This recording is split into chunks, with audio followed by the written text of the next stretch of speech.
acá y bueno, vamos a aprender todo lo que nos vas a enseñar.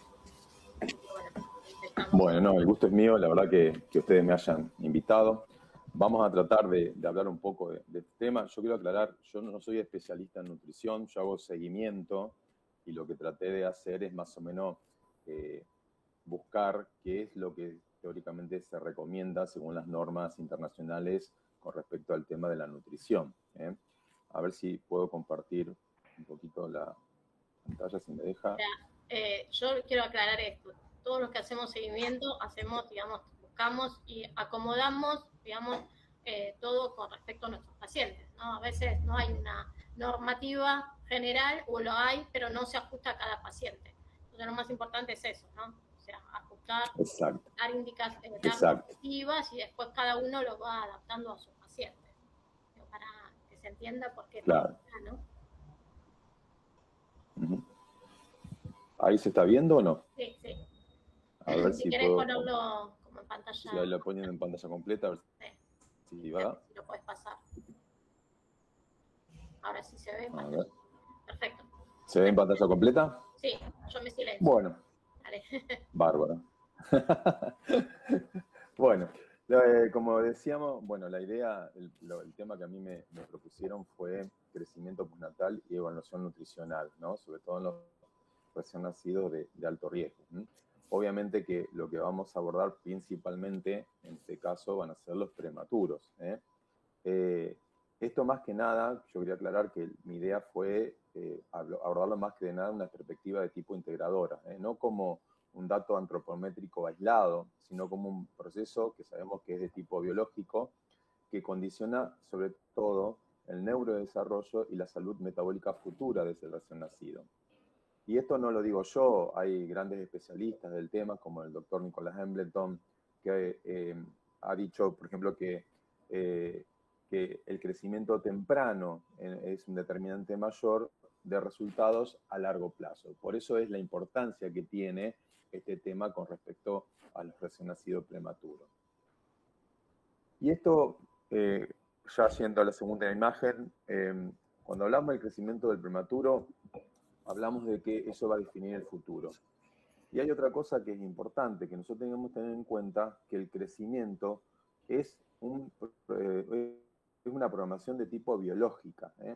Y esto se describe sobre todo en el concepto Doha, cuando Baker demostró que las condiciones tempranas que tenía cualquier recién nacido modifica, o sea, tardíamente va a poder modificar en un futuro el riesgo cardiovascular y el riesgo metabólico, sobre todo a nivel de la adultez.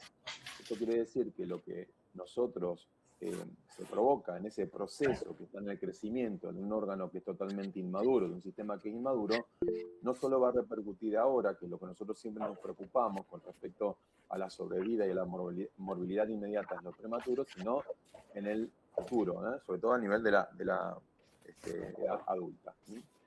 Él lo que proponía principalmente que las condiciones ambientales durante estas etapas tempranas de la vida, especialmente esa nutrición intrauterina, programaba de forma permanente la estructura fisiológica del organismo, determinando de esta forma la susceptibilidad a enfermedades crónicas en edades adultas.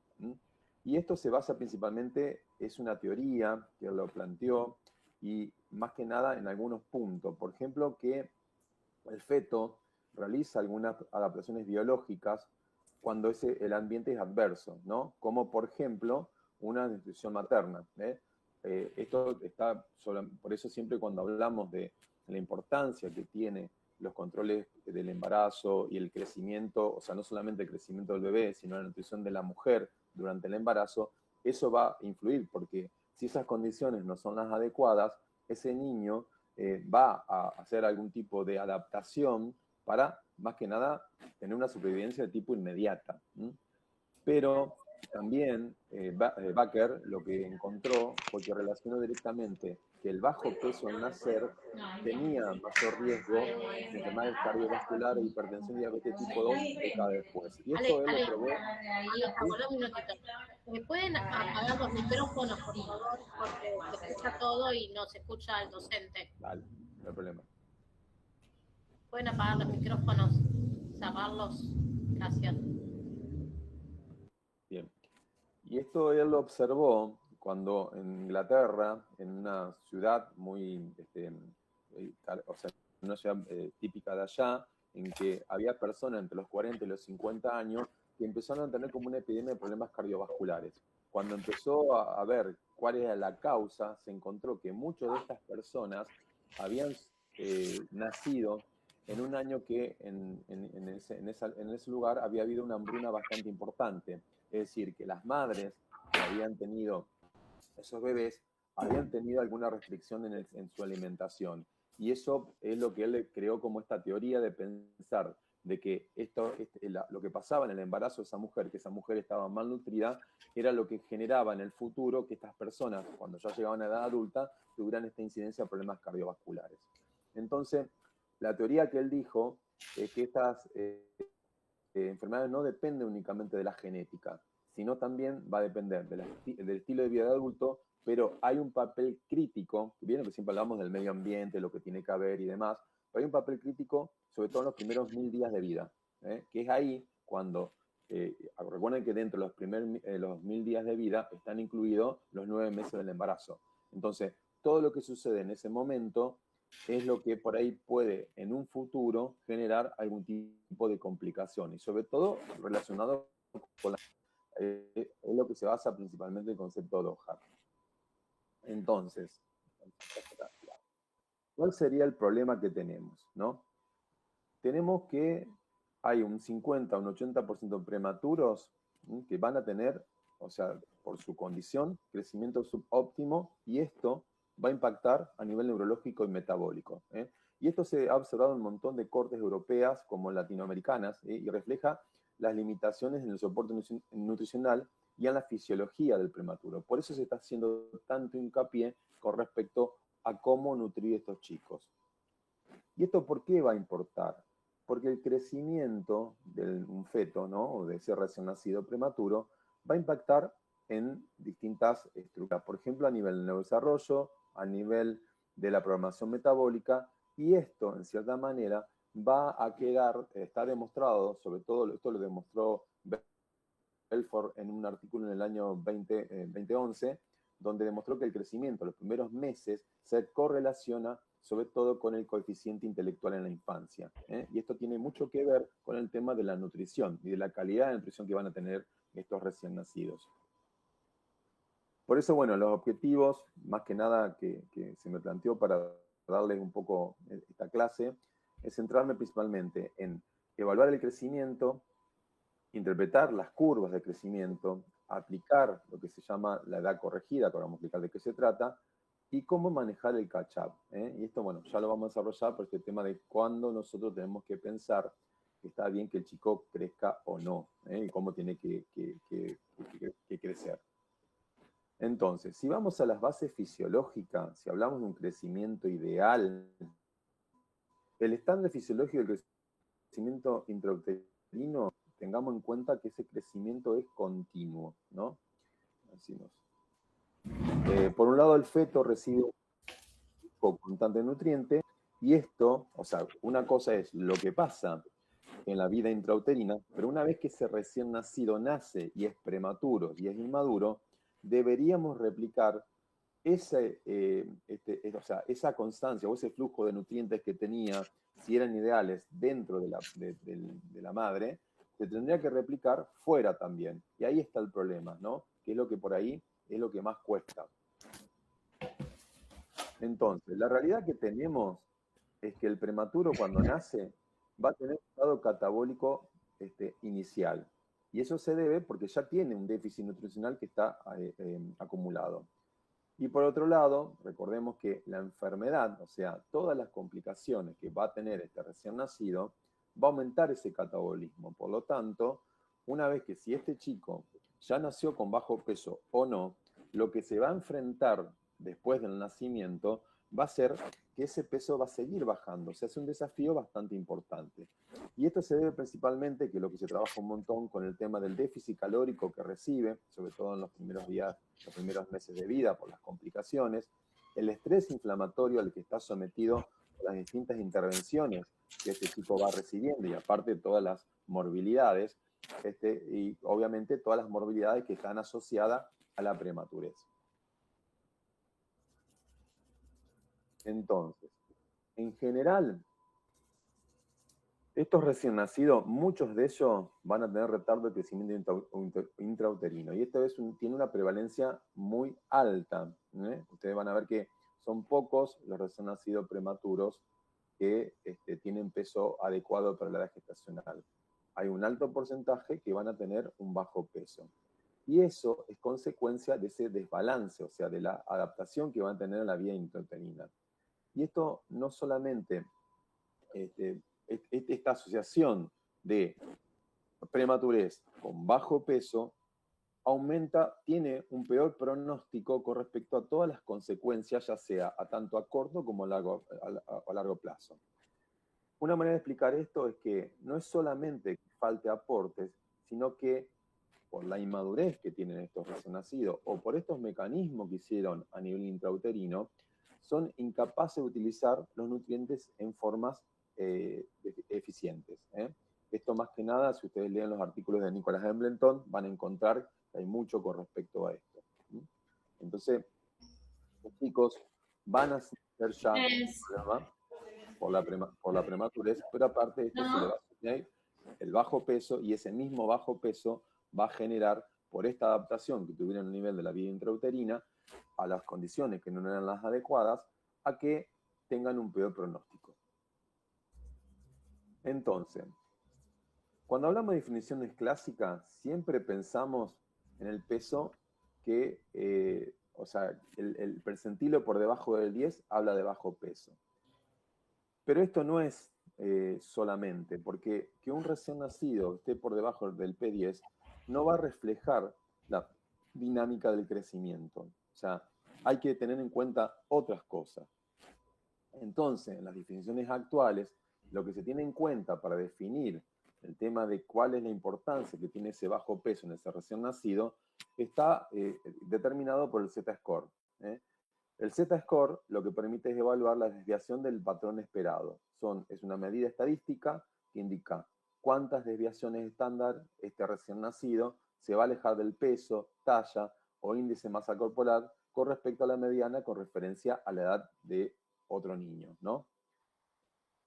Esto fue propuesto por varios grupos europeos y está adaptado, ¿no? Pero el tema es que acá, por ahí, todo muy lindo en la teoría y demás, pero ¿cómo nosotros podemos cuantificar este tema de la deficiencia que van a tener en el peso estos chicos? Y es el uso de las curvas. Entonces, ¿por qué tenemos que usar curvas? En primer lugar, tenemos que tener en cuenta que las curvas nos permiten comparar y seguir la evolución de este recién nacido. Comparar estos recién nacidos con otros, con las mismas circunstancias y seguir la evolución. Y la otra cosa es que estos no son complementarias, sino que son herramientas para interpretar el seguimiento. No podemos evaluar un crecimiento con valores absolutos, es decir, con el peso de hoy, o el peso, la talla o el perímetro cefálico aislado, porque eso no tiene ninguna significancia si no lo comparamos con lo que se considera como estándar. Entonces, las curvas de percentilos nos van a permitir dos cosas. Por un lado, posicionarnos con respecto al paciente, ver en qué percentilo está o el Z-score, y lo otro que es muy importante, la trayectoria en el tiempo. Entonces, en neonatología, ustedes van a ver, sobre todo en los recién nacidos prematuros, lo más importante no es en qué percentilo está el paciente, si bien es importante, pero no es lo más importante, sino si mantiene su canal de crecimiento. Y esto está estandarizado y está en la mayor de la bibliografía que ustedes pueden encontrar. Entonces, bueno, ¿qué curvas utilizamos? Bueno, acá están, por ejemplo, las que se están usando últimamente. Acá me comí una I, las Intergrow. Las curvas Intergrow son estándares internacionales. Esto por ahí marcó un estándar, un cambio conceptual con respecto a la evaluación del crecimiento. Esto se obtuvo por un estudio multicéntrico, prospectivo, que se realizaron en 8 países, con condiciones de salud y nutrición óptimas, o sea, de esos recién nacidos, ¿no? De las madres. Y el objetivo era definir cómo debería crecer un feto y los recién nacidos y no cómo crecen en la práctica. Es decir, si las condiciones son ideales, cómo tiene que crecer. Y esto lo convierte en un estándar prescripto que teóricamente es similar a las curvas de la OMS.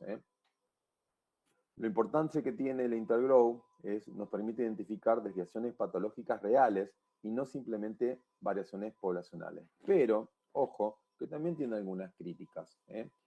Por ejemplo, estamos hablando que estos estándares se basan cuando las condiciones son ideales, es decir, cuando ese recién nacido, por más que está creciendo, va creciendo dentro de los parámetros normales y con lo que nosotros lo vamos a aplicar o lo vamos a comparar. En cambio, no tiene aplicabilidad en poblaciones con desnutrición. O sea, como tiene estas condiciones óptimas de salud y de crecimiento, estos estándares pueden sobreestimar esta incidencia de bajo peso o de talla en algunos países en desarrollo o donde las condiciones ambientales son diferentes. Entonces, también hay debate con respecto, cuando salió la Intergrow, decían, bueno, que hay que usarla, que es lo mejor y demás, y empezaron todo este tipo de debate de ver, ¿no? Que si realmente eran tan buenas como todo el mundo las quería pintar. Y lo otro que hay una complejidad con respecto a la interpretación de este tipo de curva. Por eso, yo creo que este es un concepto que lo tenemos que tener de ahora en más. Ahora vamos a ver otro tipo de curva, pero la mejor curva que uno puede utilizar, que eso lo hemos escuchado en un montón de profesionales que están en la materia con respecto al seguimiento, son aquellas curvas que podemos interpretar y que nosotros sabemos utilizar. Porque eso nosotros nos va a ayudar a ver cómo va creciendo nuestro paciente. Y por ahí implementar nuevas curvas donde nos cuesta un poco el tema de la implementación, la interpretación ideal, eso nos puede hacer complicar un poco lo que nosotros queremos llegar a interpretar. A ver si, ahí está. Y entonces, el concepto que traen las curvas de Intergrow, más que nada, el concepto clave es cómo debería crecer este recién nacido, ¿no? Y esto implica que dejamos de describir el crecimiento para evaluar lo que se dice calidad de crecimiento. Es decir, el niño puede estar en un percentilo bajo, pero sigue su canal. Y eso no lo vemos solamente en los prematuros, los vamos a ver también cuando nosotros hacemos consultorio de pediatría en general. ¿Cuántas veces nos pasó que un recién nacido, cualquier de estos chicos que nosotros controlamos, están en los percentilos de abajo, pero su crecimiento es simétrico, o sea, va creciendo a su tiempo y va siguiendo siempre en el mismo canal. Y esto puede ser normal, también se aplica con respecto a los pacientes prematuros. En cambio, si nosotros tenemos cualquier tipo de paciente, e incluso los pacientes prematuros, en que caen de su percentilo, al percentilo que venía creciendo, esto va a empeorar, aunque sigue dentro de los rangos normales. Si yo tenía un recién nacido o un prematuro que iba creciendo entre el percentilo 25 o 50 y de golpe me cae el percentilo 10, yo ahí lo tengo que interpretar que si realmente no hay algo que está pasando y no es lo ideal, ni tampoco es lo que me está hablando de que este chico tiene un normal crecimiento.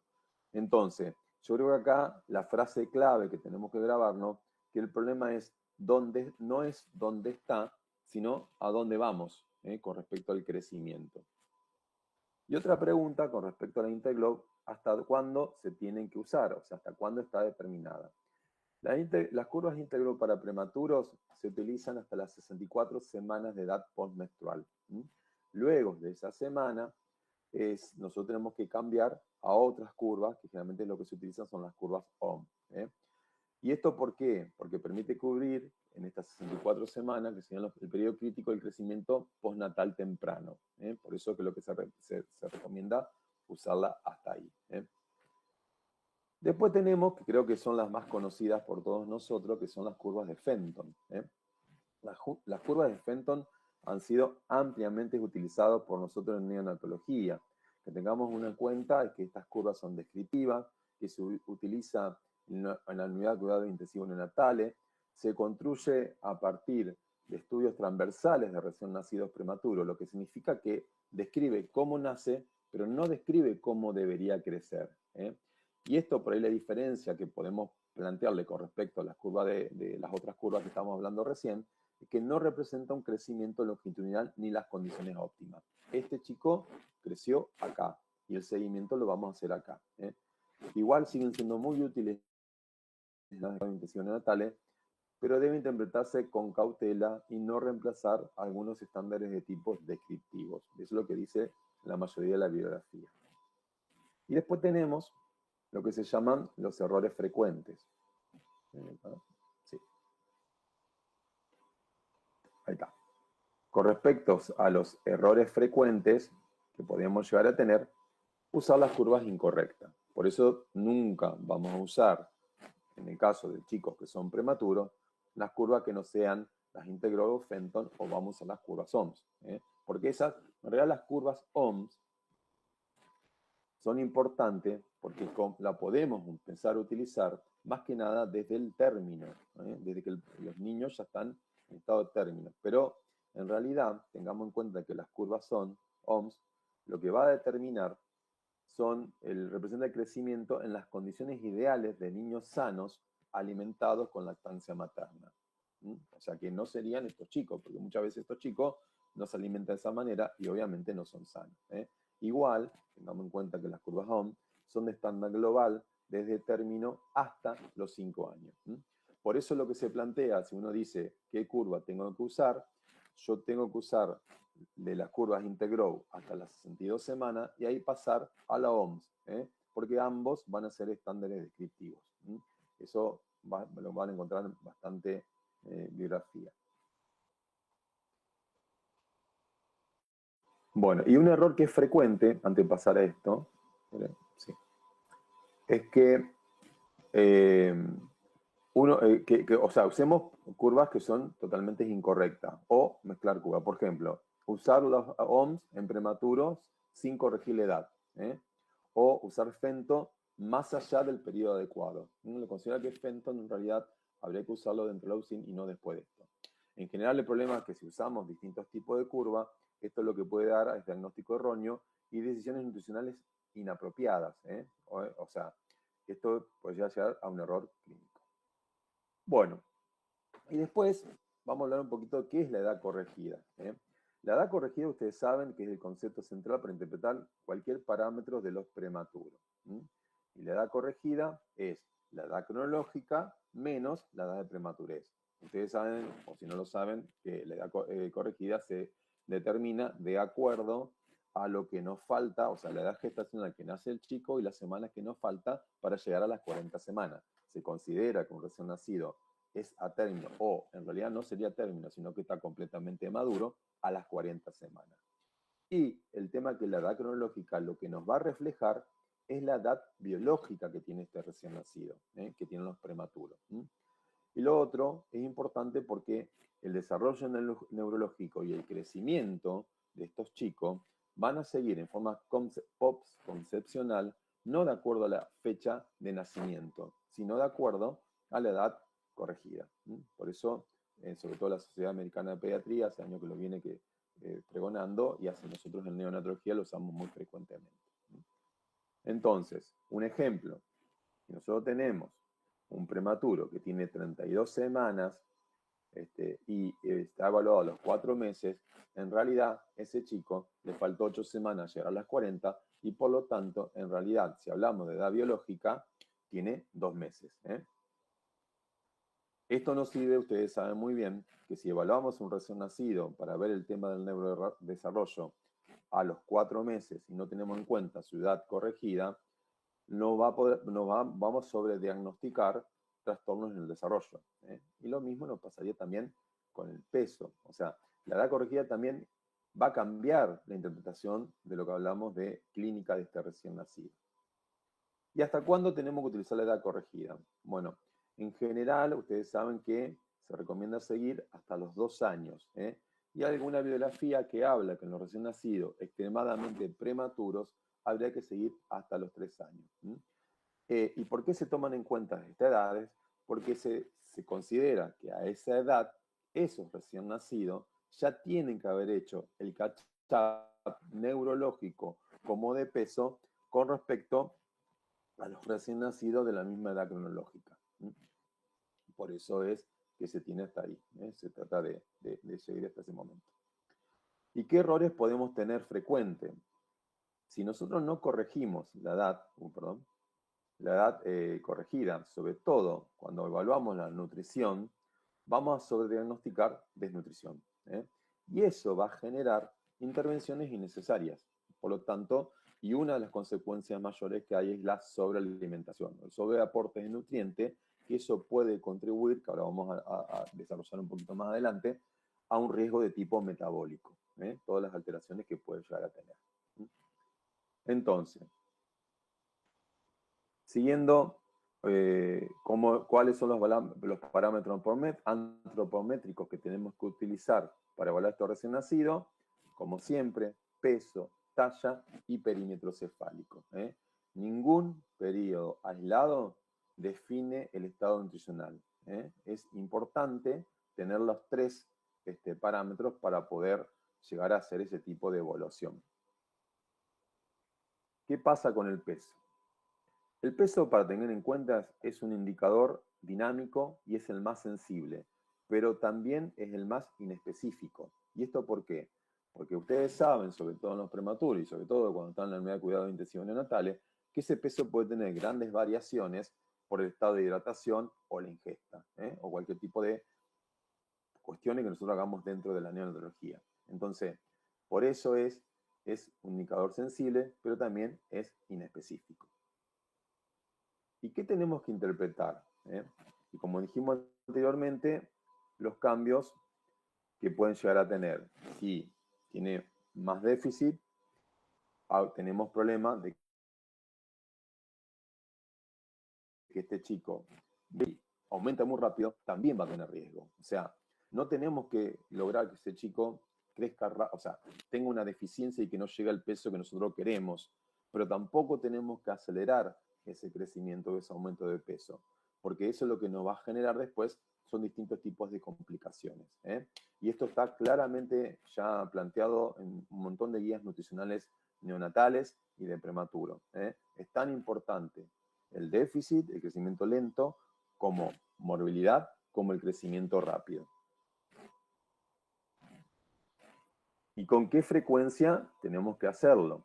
En general, tengamos en cuenta que el seguimiento tiene que ser estrecho y sobre todo en el primer año de vida. Y el crecimiento, ¿por qué? Porque el crecimiento en este periodo va a ser rápido y cualquier atención o cualquier problema que nosotros podamos llegar a detectar, podemos intervenir. Y en esa intervención nos va a generar que tengamos menos complicaciones. Por eso el tema de las mediciones antropométricas de estos recién nacidos en el primer año de vida va a tener que ser un poco más seguido.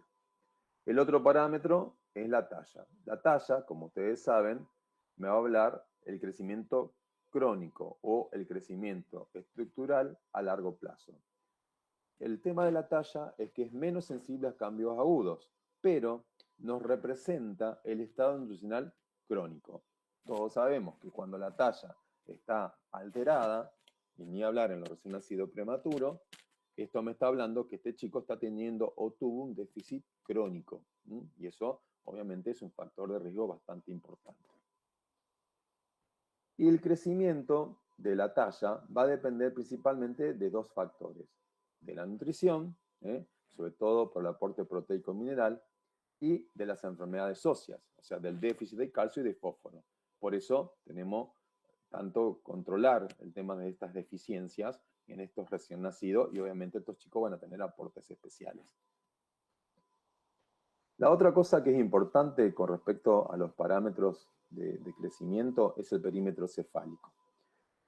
Esto, ojo que, el perímetro cefálico en realidad es el mejor marcador indirecto del crecimiento cerebral. Y por eso existe una correlación entre perímetro cefálico, volumen cerebral y desarrollo cognitivo.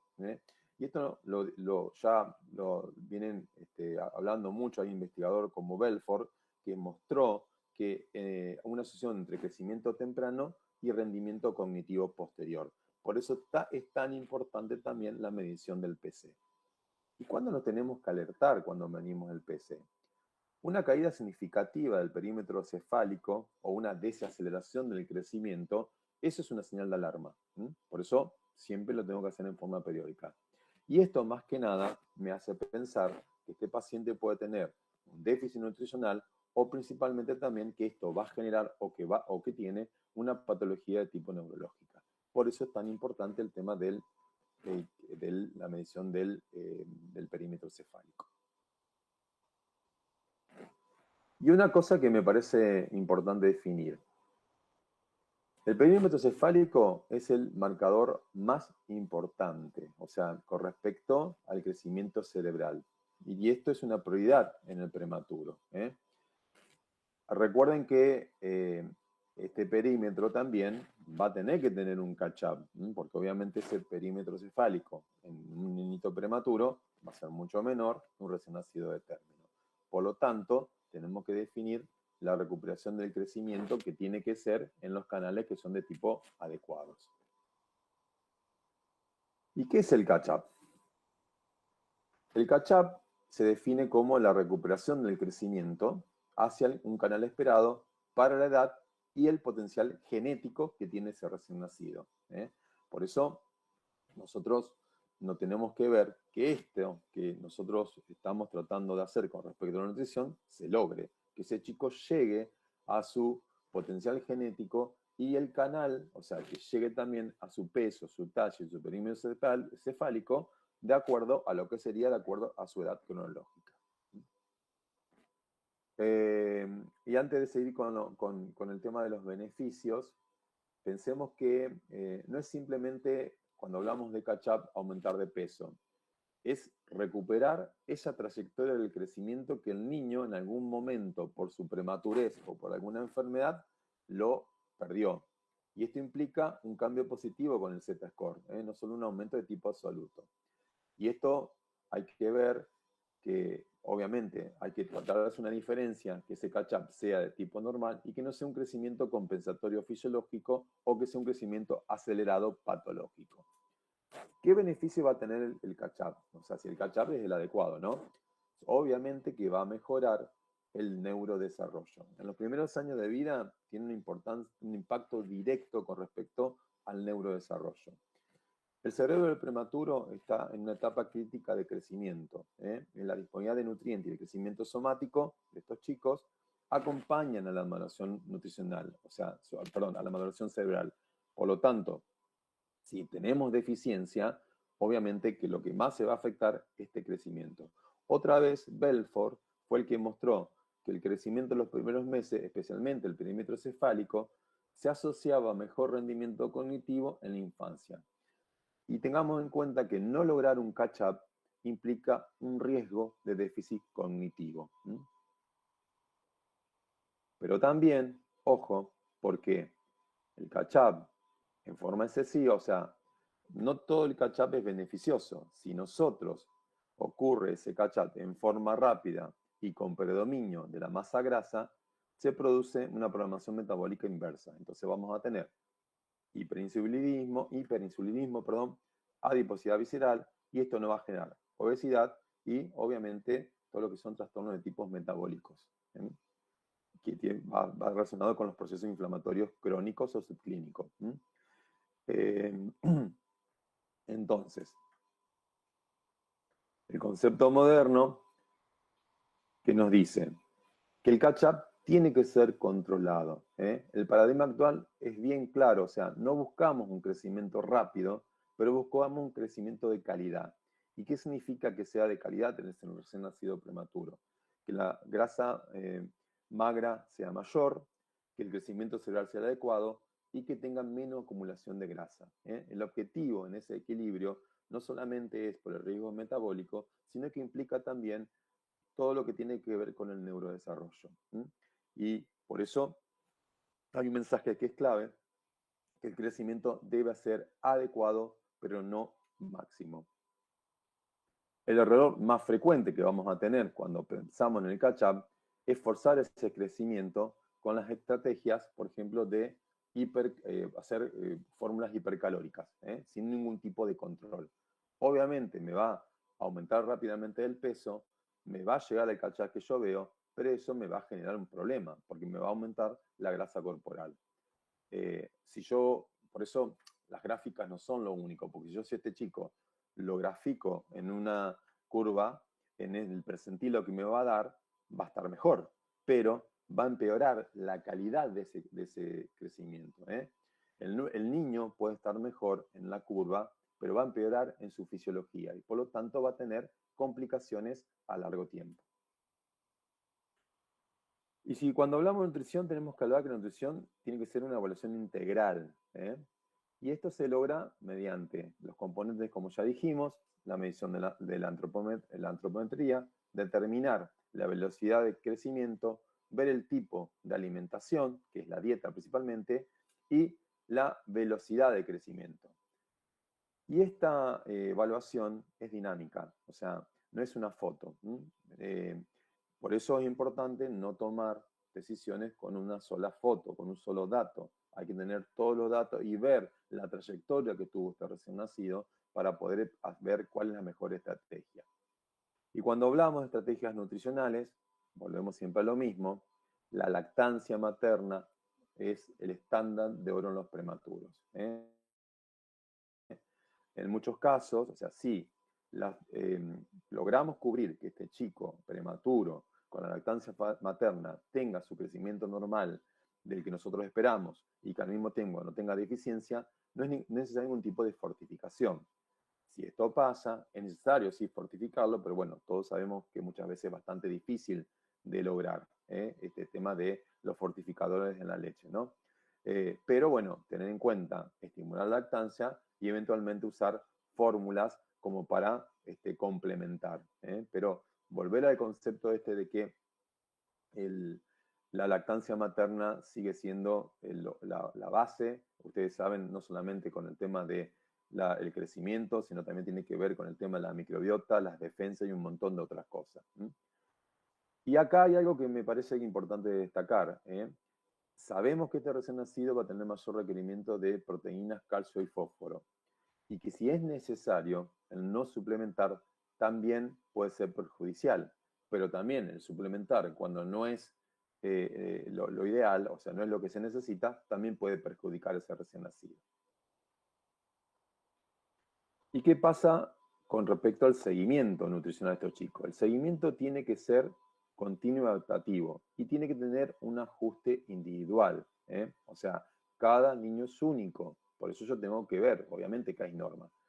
Por eso es importante que los controles sean periódicos, que se ajusten los aportes, que hagamos una reevaluación constante de ese recién nacido o este chico que estamos en seguimiento. Tengamos en cuenta que el crecimiento del prematuro no es lineal, que va a cambiar según la etapa y las condiciones clínicas o enfermedades que pueden subyacer, ya sea dentro de la unidad de cuidados intensivos neonatales o afuera de ella. Por eso no hay una estrategia fija. Hay que individualizar cada una de las estrategias. Bueno, y ya vamos terminando, no los quiero aburrir tanto. Si yo tengo que resumir qué es lo que ustedes se tienen que llevar a su casa, me parece interesante 3 puntos. Primero, usar Z-Score, que eso me resulta mucho mejor que ver un percentil aislado, si no tengo la oportunidad de hacer todo un seguimiento de este paciente. Segundo, ver el paciente con la edad corregida, es sobre todo importante para lograr el crecimiento. Y tercero, controlar el catch-up. Ese catch-up tiene que ser controlado y de calidad.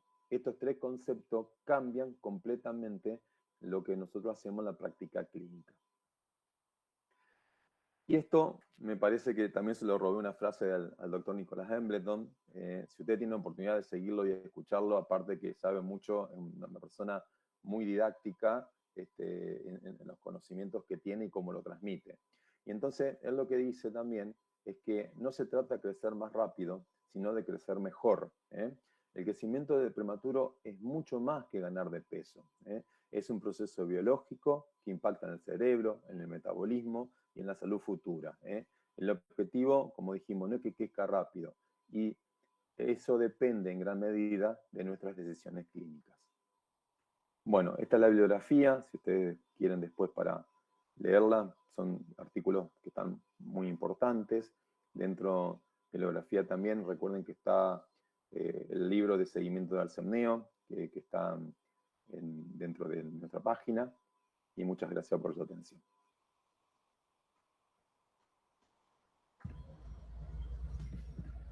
Bueno, Ale, genial, muy linda charla. Es esto lo que decimos siempre en seguimiento. Una de las cosas que a mí siempre me resultaba como, o resulta todavía, porque lo vemos, nosotros sabemos que el seguimiento lo hacemos los seguimientos, sabemos que están los pediatras, son necesarios en una etapa, digamos, de entonces, esto es importante lo que vos dijiste, ¿no? Digamos, todo lo que comentaste sobre cómo crece, ¿no? Porque la realidad nos pasa que nosotros generalmente venimos de la neonatología, de la pediatría, y tratamos de que este bebé siga, como vos decís, una curva de crecimiento que venía teniendo y si es posible ir aumentando en esa curva de crecimiento, paso a paso, ¿no? Paso a percentilo 10 o percentilo 50 porque no estaríamos dentro de una RIL. Pero a veces nos pasa que van a los pediatras, digamos, de atención primaria y enseguida lo ven muy por debajo, pongámosle en el percentilo 3 o en el percentilo 10, y ahí ya le empiezan a poner otro tipo de leche o agregarle, por ahí se estaba con lactancia y está aumentando bien, materna, y bueno, ponerle otra leche porque no, está muy bajo, y bueno,